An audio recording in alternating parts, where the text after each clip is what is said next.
Is this the end of Wonder Woman as we know it?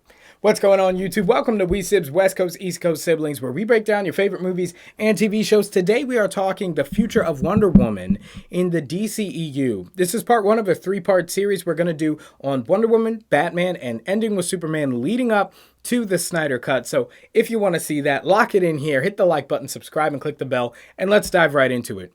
Now, we all know the future of Wonder Woman is heavily dependent on the success or lack thereof of the Snyder Cut. So, as we know, there are two directions it can go. The 1984 Wonder Woman, which saw more of a heroic symbol, ambassador, peaceful, Linda Carter, feel-good Wonder Woman. And then we have the 2017 Zack Snyder and Patty Jenkins-led Wonder Woman movie that sees her pretty much a warrior like Wonder Woman, just totally killing people, murking people, and just all that goodness, all that dark DC stuff. I've shown you my hand. As you can tell, I obviously am more on the side of the Zack Snyder's Wonder Woman, as I am a Snyder Cut fan. And this is the first time we'll be seeing that Wonder Woman again since 2017.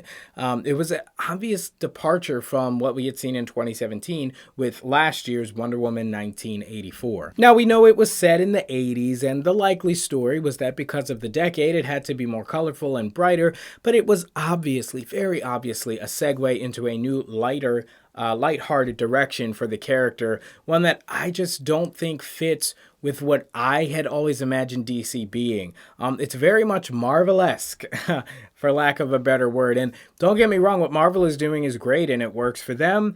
I've said this many times before, but Marvel is good when it is lighthearted. DC is very bad when it's lighthearted. And I think Zack Snyder understands that, and so there are darker tones, darker themes, God and man, devils and heroes, etc. Just throughout the entire movie. Now, some early reviews have already come out, spoiler-free most of them, but I've tried to avoid those, but for the most part, just reading the title, you know that people are super excited for this movie, and people who have seen the movie, they love it, and they think it's completely different from Joss Whedon's version, the Justice League. But let's talk specifically about Wonder Woman and where she's left off. Now, because of the Justice League, we already know this, so it's not a spoiler. Themyscira is left in ruins, right? So Steppenwolf comes there, their temple gets destroyed, he slaughters probably hundreds of Amazons. I'm thinking, especially in some scenes that we probably didn't see, as a lot of the scenes in the movie Snyder Cut will be extended or lengthened from what we got in the Whedon Cut. So probably just killing dozens, if not hundreds of Amazons. Themyscira will be in ruin. So if the movie is to go on from the Snyder Cut, and the Snyder Cut is successful enough where Warner Brothers greenlights it so that Zack Snyder can get back at the controls for the movie, I would imagine Wonder Woman would be going back to Themyscira to repair some of the damage, to help rebuild and restore Themyscira to its former glory, and probably one of the old gods will show up there and she'll have to fight them, or her and him, in order to restore that peace. She will also probably be part of the diplomatic efforts to reunite the worlds of man and Amazons and Atlanteans and I guess now even aliens, after the math of the Darkseid attack and the Steppenwolf attack. Now that unity is possible, with all of them coming together in order to save the world, Wonder Woman will likely look for a way to make that more permanent. So that's the direction that I would like to see Wonder Woman go, and obviously this is all going to be riddled with more action, more Wonder Woman with the sword. If you notice, in 1984, she didn't have the sword at all. Her main and primary weapon, she used the lasso a lot and the shield a lot, and that was very purposeful. It's not an accident. They are trying to convey that less violent, less combative version of Wonder Woman. And so, obviously, the direction it would be going in, she would be getting her sword back. And again, I'm excited to see that version, that 2017 version of Wonder Woman, again here with the Justice League by Zack Snyder. Now, the other option is, of course, the 1984 version of Wonder Woman, which would see her again be more of a peace ambassador. Even with Max Lord in the last movie, he was a villain that you couldn't physically fight anyway. He had no powers, he just made dreams come true, and that was all done on purpose, once again, so that there wasn't really a need for action. So they had to do a dual villain thing, bringing in Cheetah, And while those fight scenes were good, they were few and far in between, and they didn't really get too violent. For those of you who don't know, the Snyder Cut is rated R. 4 hours of rated R Justice League. So, I doubt Wonder Woman will just have her shield and her lasso for this movie.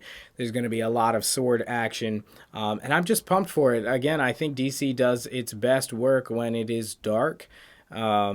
Not necessarily the darker the better, but definitely I'd rather them move in a darker direction than a lighter one. And so that's the direction we can expect Wonder Woman to head in, the 1984 direction. If the Snyder Cut somehow fails, even though it's probably the most hype movie ever made, with it being about 4 years of hype for this movie, and I think if it even lives up to half the amount of hype, Warner Brothers will probably greenlight it. But you got to stay on it. You got to keep streaming if you would like that to happen. But I'm excited for the direction Wonder Woman will be going in. I think she's actually in the best position to succeed no matter what happens, because she does actually have that lighter-hearted, more ambassador type side to her character, as well as that fierce warrior. So it depends on what side they want to play into more. Sure, they could use a sprinkle of 1984 Wonder Woman in Wonder Woman properties going forward, Wonder Woman 3. But the core of her, I think, still needs to be a warrior. She's an Amazon warrior. That's what she is. She's a politician when she needs to be a little bit, but more of just a symbol of hope that is fierce, So that's where I think Wonder Woman should go and will go, is the direction of the Snyder Cut. I think Zack Snyder is obviously a lot more dedicated right now to the Wonder Woman properties and DC at large. As where Patty Jenkins, she's got so many movies. She's a busy woman. A lot of properties that she's working on, and she would not necessarily be able to give all of her time and effort, I don't think, into Wonder Woman. Of course, they block out that time, but it wouldn't be as quickly as Zack Snyder could say, okay, next we're doing Wonder Woman 3, So let me know what you think in the comments as far as the direction that she's going to go, your predictions and theories, and also let us know what you're going to do as far as watching the Snyder Cut, because it is a 4-hour long movie, and even though myself, I'll be watching the entire thing straight, no breaks, I will hold it, I kid you not, I want to see every single second of the intermission. That's a little crazy, but I will be watching the whole thing through. I'm talking with Sid and Zach and Jay about collabing and what that's going to look like. We don't know if we want to watch the movie all together or watch it separately and then come together for the collab. So let us know your plans, as well as Superman and the Flash are coming on tomorrow. Superman and Lois and the Flash will be there tomorrow. So we're covering that. Walking Dead came on yesterday. We got Snowpiercer and Debris tonight. And then the season finale of Servant on Apple TV is coming Thursday. And then Falcon and the Winter Soldier, of course, and Snyder Cut. So a whole lot of content. So click here for more WandaVision, Marvel stuff, and obviously click here for more of my Snyder Cut coverage. Thank you guys so much for watching, as always, and I will see you in the next one. Peace.